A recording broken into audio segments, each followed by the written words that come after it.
ദശകം 32. പുരാഹയഗ്രീവമഹാസുരേണ ഷഷ്ഠാന്തരാന്തോദ്യതകാണ്ഡകൽപേ നിദ്രോന്മുഖബ്രഹ്മമുഖാദൃതേഷു വേദേക്ഷുദിത്സ കില മത്സ്യരൂപം സത്യവ്രതസ്യ ദ്രമിലാധിഭർത്തുഃ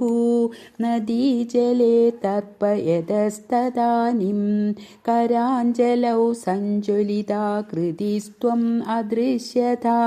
कश्चन बालमीनः क्षिप्तं जले त्वां चकितं विलोक्य निन्येम्बुपात्रेण मुनिस्वगेहं स्वल्पैरहोऽभिकलशिं च कूपं वापिं सरश्चानशिषे विभो त्वं योगप्रभावाद् भवदाज्ञयैव नीदस्ततस्त्वं मुनिना पयोधिं पृष्ठो मुना कल्पति दृक्षुमेनं सप्ताहमास्वेदि वदन्नयासि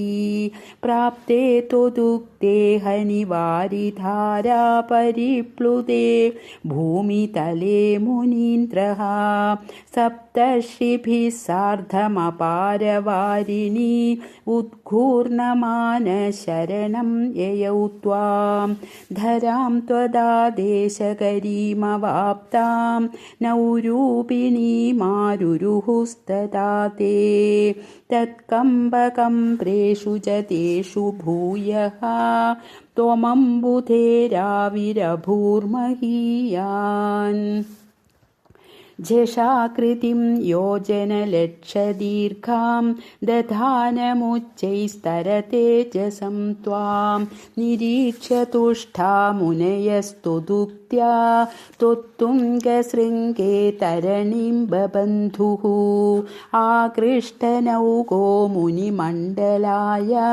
प्रदर्शयन् विश्वजगद्युभागान् संस्तूयमानो नृवरेण तेन ज्ञानं परं चोपदिशन्नचारी